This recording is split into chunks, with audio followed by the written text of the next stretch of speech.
भजो गिरिधर गोविंद गोपाला। भजो मुरली मनोहर नंद लाला। भजो मुरली मनोहर नंद लाला। भजो गिरिधर गोविंद गोपाला। भजो गिरिधर गोविंद गोपाला। भजो मुरली मनोहर नंद लाला। भजो मुरली मनोहर नंद लाला। भजो गिरिधर गोविंद गोपाला। भजो गिरिधर गोविंद गोपाला। बोलिए वृंदावन बिहारी लाल की जय। जय जय श्री राधे। जय जय श्री राधे। सभी भक्तों से निवेदन, बहुत एकाग्रचित होकर सत्संग के प्रत्येक शब्द को पूरी एकाग्रता के साथ हृदयंगम करें। देखिए, आप लोग रोज़ सत्संग सुनते हो, किसी ने नोटिस नहीं किया। आज मिसिज मेहरा ने हमको फ़ोन करके बताया हमारी एक गलती जाने हुई अनजाने में हुई। क्या गलती? कि हम कई दिन से बोल रहे थे दूसरे अध्याय का 5वां, चौथा, छठा, तो दूसरा अध्याय तो हम समाप्त कर चुके हैं। मुझे रियलाइज़ हुआ इस बात का, हमारी त्रुटि थी। तो तीसरे अध्याय की चर्चा चल रही है। हे पुण्य आत्माओं, बहुत ध्यान से सुनिएगा और इतनी एकाग्रता के साथ सुनो कि आपको एक एक शब्द ये महसूस हो कि भगवान श्री कृष्ण की वाणी को आप हम लोग कितनी तन्मय होकर सुन पाते हैं।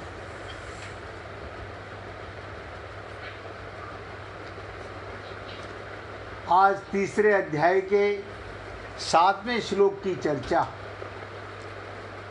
चौथा, 5वां, छठा अर्जुन के प्रश्नों पर भगवान ये जवाब दे रहे थे। और भगवान कहते हैं, परंतु अर्जुन, जो मनुष्य, एक एक शब्द पे ध्यान देना, किसी के मोबाइल की आवाज़ खुली हो तो बंद कर लेना भैया। मिश्रा जी, आपके मोबाइल की आवाज़ खुली हुई है शायद। हाँ, कोई बात नहीं भैया। तो भगवान इस 7वें श्लोक में क्या कह रहे हैं? परंतु हे अर्जुन, जो मनुष्य मन से, बहुत ध्यान से सुनो, मन से इंद्रियों पर नियंत्रण करके आसक्ति रहित होकर निष्काम भाव से कर्म इंद्रियां, यानी समस्त इंद्रियों से कर्म योग का आचरण करता है, वही श्रेष्ठ है। बहुत पकड़ने की बात है। मन से इंद्रियों पर नियंत्रण करके हम अपनी इंद्रियों पर कंट्रोल नहीं कर पाते। क्या कारण है? हम इंद्रियों के गुलाम हैं। अभी तो हम मन के भी गुलाम हैं, अभी तो मन ही कंट्रोल में नहीं है। तो भगवान कहते हैं हे अर्जुन, जो मनुष्य मन से इंद्रियों पर नियंत्रण करके, ये नियंत्रण कैसे करा जाता है इसकी चर्चा सुनेंगे आप, और आसक्ति रहित होकर निष्काम भाव से, आसक्ति है तो सकाम भाव है। सब ध्यान दीजिएगा, अगर हमारी आसक्ति है तो सकाम भाव है। आप और हम लोग तो अपने शरीर में ही आ सकते हैं, इंद्रियों में आ सकते हैं, परिवार में आ सकते हैं, और हमारे सारे कर्म आसक्ति भाव से ही होते, निष्काम भाव से नहीं, सकाम भाव से होते हैं।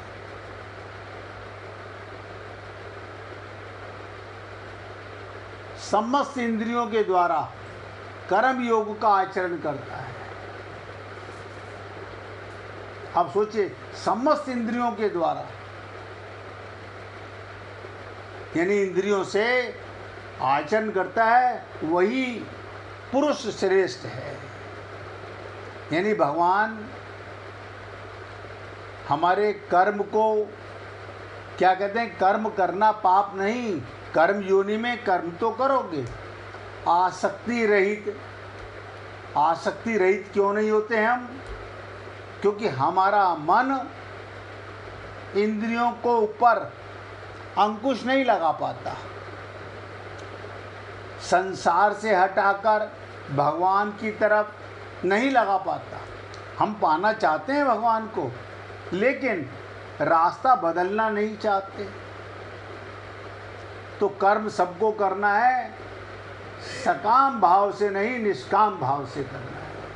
और आप सब लोग भली प्रकार जानते हैं सकाम भाव क्या होता है और निष्काम भाव क्या होता है। तो भगवान कहते हैं अनासक्त होकर,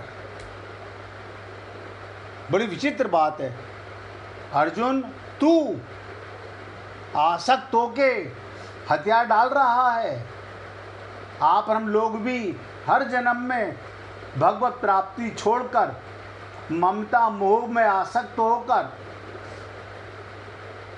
इस देह को, भगवान की कृपा को नकार देते हैं। बहुत से लोग तो हाथ खड़ा कर देते हैं, हमसे नहीं होगा, हम बिना ममता मोह आसक्ति के नहीं रह सकते। बहुत लोग हैं ऐसे। आप सोचिए, आप और हम लोग भी आज तक तो ऐसा ही रहा है, जबकि सब जानते हैं ये पहले थे नहीं और आगे रहेंगे नहीं। संसार की कोई भी वस्तु पहले तुम्हारी थी नहीं और आगे रहेगी नहीं, लेकिन हम आ सकते हैं। यानी अपनी अज्ञानता को मिटाना नहीं चाहते, भगवान को पाना चाहते हैं, सब पाना चाहते हैं, ऐसा कोई नहीं है। कल्याण सब करना चाहते हैं, लेकिन आसक्ति रहित नहीं होते, निष्काम भाव से कर्म नहीं करते, सकाम भाव से कर्म करते हैं। अब लोग बड़े बड़े प्रश्न करते हैं, क्या अपनी औलाद को अपना मानना पाप है?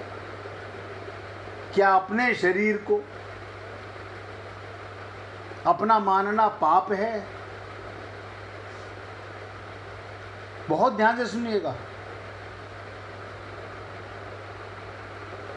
शरीर आपका नहीं है, शरीर आपको मिला है कर्म करने के लिए। इंद्रियां मिली हैं संसार का कर्म करने के लिए, और भगवान को पाने के लिए शरीर मिला है। इस शरीर से दो कार्य होते हैं, संसार की सेवा और भगवत प्राप्ति। लेकिन हम संसार को तो धोखा दे नहीं सके, संसार से तो व्यवहार कर नहीं सके। हम सब ने खूब खुल करके भगवान के साथ एक्टिंग करनी चालू कर दी। आप कोई बुरा ना माने, अगर आप में से कोई भक्त निष्काम भाव होकर के कर्म करता है, बहुत श्रेष्ठ है। वो समझ गया है, वो जाग गया है वो अब अपने को शरीर नहीं आत्मा मानने लगा है, शरीर को सदुपयोग करने लगता है। आसक्ति में दुरुपयोग, सकाम में दुरुपयोग और निष्काम में सदुपयोग।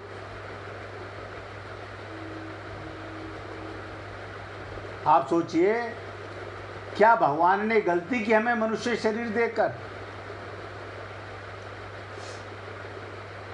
एक तरफ तो संत महात्मा हमें बताते हैं कि कबहू के करी करुणा नर देही, भगवान ने बड़ी करुणा करके हमें मनुष्य शरीर दिया और मिला हुआ है, यानी मिले हुए को हम मिटाने में लगे हुए हैं।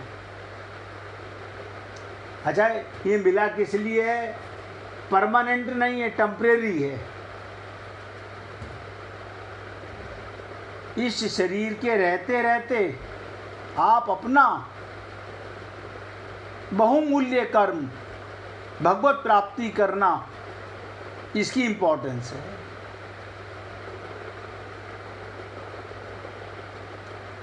हम बहुत प्रयत्न करते हैं, लेकिन मन के गुलाम होने के कारण आप हम सब लोग ऐसा नहीं कि भगवान से संबंध नहीं बनाते, भगवान के अपने लोक में जाना नहीं चाहते, अपना कल्याण नहीं चाहते। हम सबको ये पूरा पता भी है, अब हम रहेंगे नहीं, जल्दी ही ये शरीर हमें त्यागना पड़ेगा।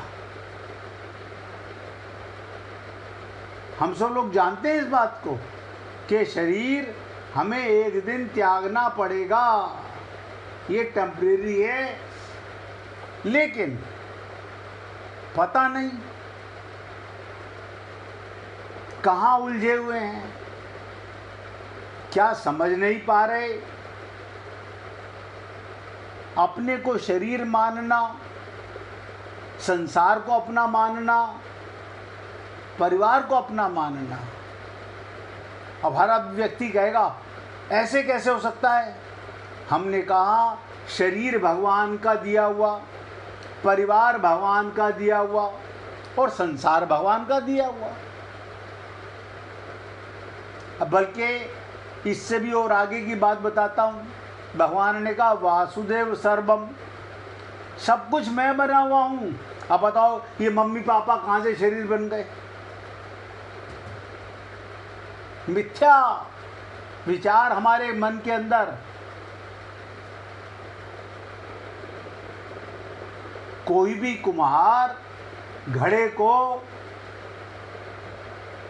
बिना मिट्टी के नहीं बना सकता, बिना पानी के, बिना अग्नि के नहीं बना सकता।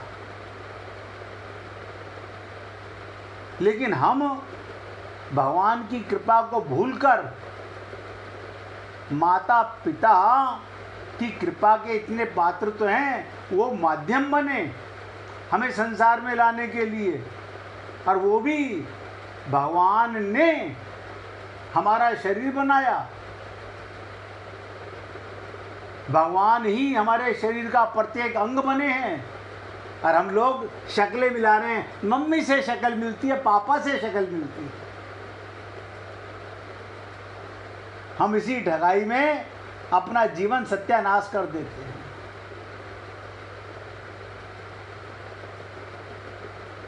भगवान के अंश रामायण चिल्ला चिल्ला कर कह रही है, गीता बता रही है, लेकिन हमने कसम खा ली कि नहीं, गीता गलत हो सकती है, रामायण गलत हो सकती है, भागवत गलत हो सकती है। हमारा मन और हमारी बुद्धि गलत नहीं हो सकते। बताओ, मीरा के भजन तो गाते हैं, लेकिन मीरा की बात गले उतरती नहीं। मेरे तो गिरधर गोपाल दूसरों ना कोई। और ऐसा नहीं, जब परिवार में, जब समाज में, जब संसार में जूते चप्पल लगते हैं, हम लोगों को सुबह से शाम तक न जाने कितनी बार लगते हैं, तो एक मिनट के लिए मन वैराग्य की तरफ जाता है, अरे बेकार है, इनके लिए मर मर के पूरा जीवन हमने खत्म कर दिया। तुमने क्या कर दिया? तुमने जो भी कुछ किया वो तो भगवान कर रहा है, अपने को करता भी मत मानो। ये छोटी छोटी सी बातें, ये मंत्रों के रटने से नहीं होगा। हनुमान चालीसा, शिव चालीसा, दुर्गा चालीसा रटने से कुछ नहीं होने वाला, कुछ नहीं। इसलिए कहा जाता है कि जीवो अपनी भूल सुधारो। तब कमाल है। मैं सोचता हूँ जिसने लिखा जीवो, हम जीव हैं, अपनी भूल क्या, परमात्मा के अंश होकर अपने को शरीर मानते मिट्टी। बड़ी ताज्जुब की बात है। तो भगवान यहाँ पर अर्जुन के माध्यम से हम सबको बताना चाहते हैं, तू अनासक्त होकर, यानी हम आसक्त होते हैं। अर्जुन भी हथियार क्यों डाल रहा है? आसक्ति के कारण। नहीं नहीं नहीं कन्हैया, आप मुझे ज़बरदस्ती कर्म क्यों करने पे मजबूर कर रहे हो? मैं युद्ध नहीं करना चाहता, मैं इनको नहीं मारना चाहता, मैं तो भीख मांग के पेट भर लूँगा। भगवान तो सबके मन की जानते हैं। क्या कारण है हथियार डालने का? आसक्ति। आप हम लोग अपने अंदर झांक कर देखें, हम कितने आसक्त हैं। अरे बाबा, किसी दूसरे को छोड़ो, मन में आसक्त, शरीर में आसक्त, बुद्धि में आसक्त, इंद्रियों में आसक्त।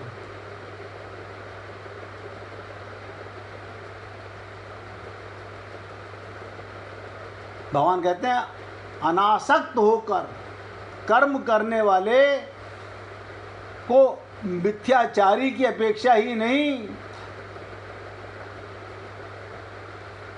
श्रेष्ठ बताने की दृष्टि में तू पद कहा भगवान ने।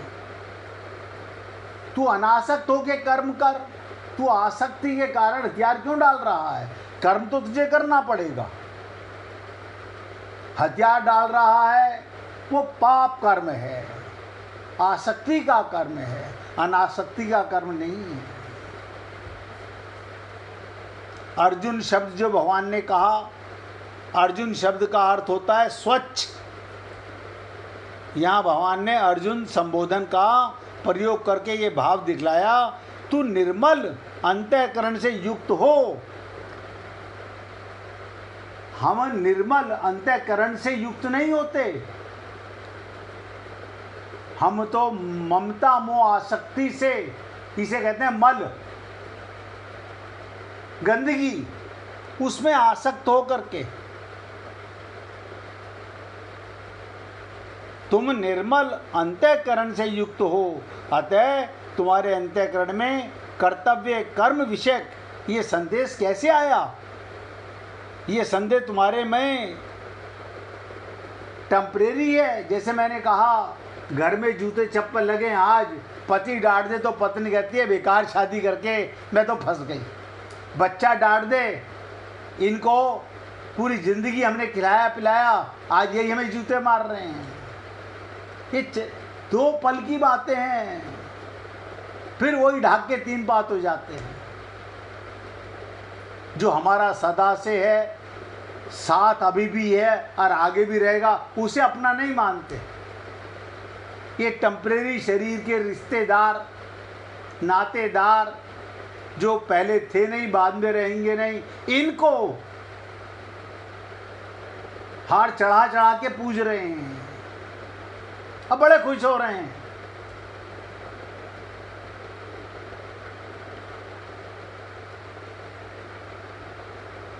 तो भगवान कहते हैं अंतःकरण में क्या है? आप सोचिएगा, आपके और हमारे अंतःकरण में क्या होता है? मन, बुद्धि, चित्त और अहंकार। ये सूक्ष्म शरीर के चार पार्ट होते हैं, मन, बुद्धि, चित्त और अहंकार। तो भगवान कहते हैं मन से इंद्रियों को बस में करने का तात्पर्य है विवेकवती बुद्धि द्वारा। अभी हमारा विवेक है ही नहीं, अब तुम बुद्धि के गुलाम है, मन के गुलाम है, इंद्रियों के गुलाम है, ममता के गुलाम, मोह के गुलाम, आसक्ति के गुलाम, और भगवान को पाना चाहते हैं। अच्छा, पाना क्यों चाहते हैं? एक व्यक्ति ने बहुत बढ़िया बात हमसे कही, हम भगवान को नहीं पाना चाहते, भगवान से हमें क्या मिलेगा? हम तो भगवान से सुख सुविधा पाना चाहते हैं। मेरे का धन्य हो प्रभु, यानी मरने वाले शरीर का सुख और उस मिट्टी की आसक्ति चाहते हैं जो 100% हमें पता है ये परमानेंट नहीं रहेगी। क्योंकि अभी हम लोगों का विवेक नहीं जागा है। उसका कारण क्या, क्यों नहीं जागा? हमने किसी भी गुरु को मन बुद्धि का समर्पण नहीं किया। हम क्या कम समझदार हैं? हम लोग क्या सोचते हैं अपनी बुद्धि में, हम तो इनसे ज़्यादा पढ़े लिखे हैं, हम तो इनसे ज़्यादा विद्वान हैं, ये तो चपड़ासी रहे, हम तो डायरेक्टर रह चुके हैं कंपनी के। हमारी बुद्धि, इनके पास में 1 करोड़ रुपया हो, हमारे पास तो 50 करोड़ रुपए।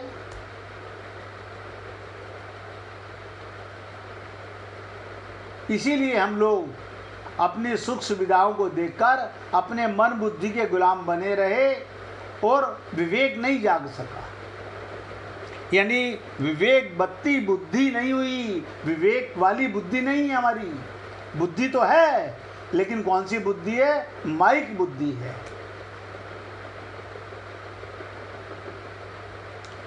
हमने कई बार निवेदन किया, विवेक वाली बुद्धि के द्वारा मन और इंद्रियों से स्वयं का कोई संबंध नहीं है। जिस दिन आपका विवेक ये जाग गया, मेरा शरीर से कोई संबंध नहीं, मेरा मन बुद्धि से कोई संबंध नहीं है। क्यों? ये सब टेम्परेरी, ये तो मेरे लिए मल का काम कर रही हैं। और हम लोग, मेरा मन ये कह रहा है, मेरी बुद्धि ये कह रही है, मेरा मन ये कह रहा है। अब मलिन मन क्या करेगा? मलिनता हमारी मन में आती है और हमें वापस वहीं गिरा देती है।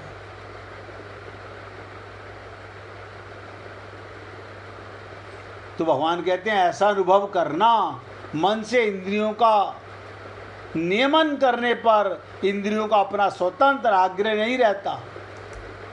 इंद्रियां मन के कंट्रोल में हैं। जैसे मैंने कहा, 5 पत्नियां पति के कंट्रोल में नहीं, पति पत्नियों के कंट्रोल में है। यानी इंद्रियों के कंट्रोल में हमारा मन माया का, बुद्धि माया की, सब मलिन। तो विवेक जागेगा कहां से? तो भगवान कहते हैं ऐसा अनुभव करो, मन से इंद्रियों का नियमन करने पर, कंट्रोल करके इंद्रियों को अपना स्वतंत्र आग्रह नहीं रहता। यानी आपकी इंद्रियां आपके कंट्रोल में नहीं है। नहीं, हमारी पत्नी तो हमारे इशारे पर नाचती है, ये तो आपकी इंद्रियां पता चलेगा। क्या आपका मन गुलाम है या आपकी इंद्रियां आपकी गुलाम है? जिन लोगों का विवेक नहीं जागा है, सब नोट कर लें, वो मन बुद्धि के गुलाम हैं, इंद्रियों के गुलाम हैं। इसी कारण आज तक विवेक नहीं जागा।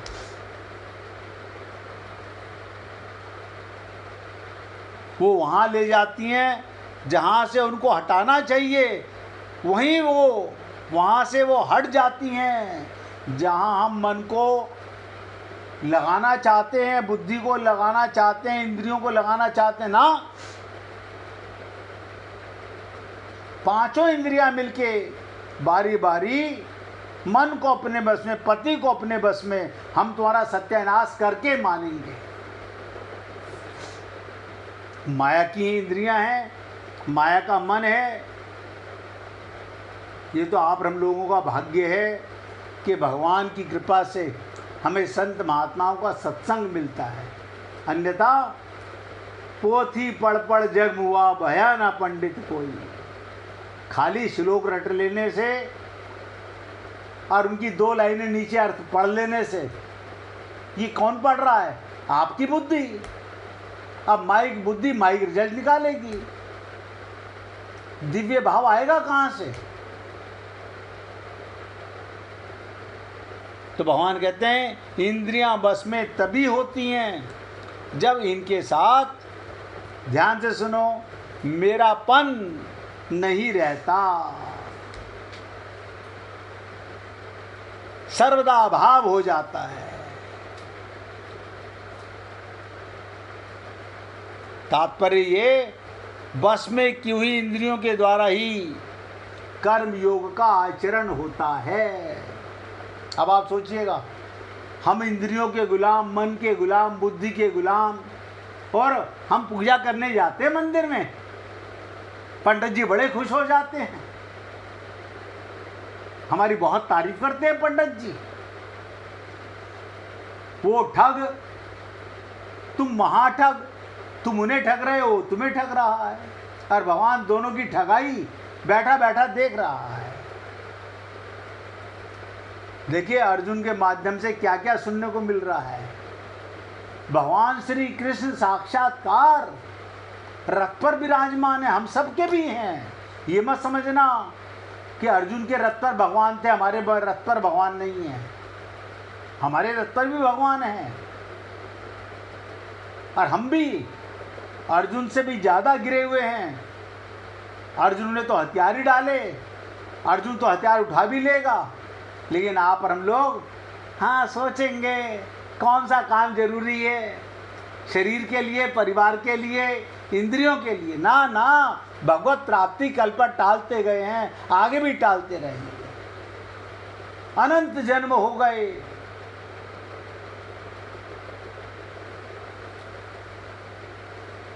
मेरे शब्द आपको कचोटते तो होंगे, और मैं आपको नहीं, अपने आप को भी, अगर मैं किसी इंद्रिय का गुलाम, मन का गुलाम, तो अपने आप को भी धिक्कारता हूं। आपसे निवेदन कर सकता हूं, इंद्रियां बस में कब होंगी? जब इनसे ममता ना हो, अपनापन ना हो, तब ये बस में इंद्रियों के द्वारा कर्म योग का आचरण होता है। और आप और हम सब लोग, हम कर्म बहुत बढ़िया करते हैं, इतना पैसा कमा के लाते हैं, क्या वो पैसा तुम्हारा है? अपना मान लेते हो? सारी सृष्टि भगवान की, सब कुछ भगवान का, पैसा तुम्हारा? कभी बुद्धि लगा के सोचना,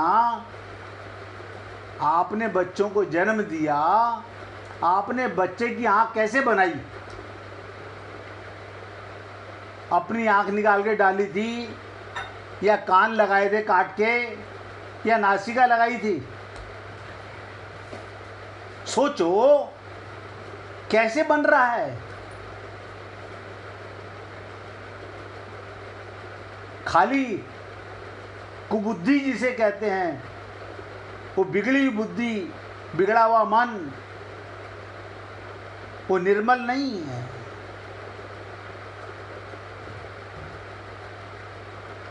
आप और हम लोगों की आसक्ति 2 जगह होती है, ध्यान से सुनिएगा, कर्मों में और उनके फलों में। हम वही कर्म करना चाहते हैं जिससे हमें फल की प्राप्ति होती है।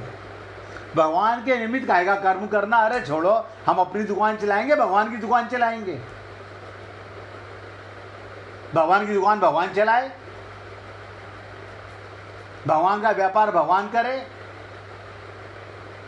यानी खटाई तो हम करें, सुबह से लेके शाम तक मरे तो हम, झूठ सच तो हम बोलें, व्यापार तो हम करें, और भगवान का मान लें। ऐसा हम नहीं कर सकते। हम तो इतना कर सकते हैं, भगवान को 1% रिश्वत दे सकते हैं, कि तुम्हारा बंगला सजवा देंगे, तुम्हारे मंदिर में घंटा लगवा देंगे। अब बड़े खुश हो रहे हैं मन ही मन में हम लोग।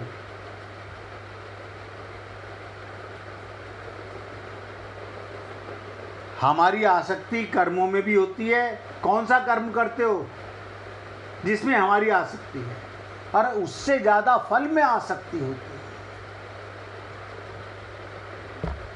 कर्म के साथ साथ हमारी फल में बहुत आसक्ति है। आप सोचिए कि क्या आप और हम लोग ऐसा नहीं कर रहे हैं? क्या हम किसी दूसरे को धोखा दे रहे हैं या अपने आप को धोखा दे रहे हैं? भगवान को धोखा दे नहीं सकते तो धोखा किसको दिया जा रहा है? केवल अपने आप को। और रोज सत्संग सुनने के बाद भी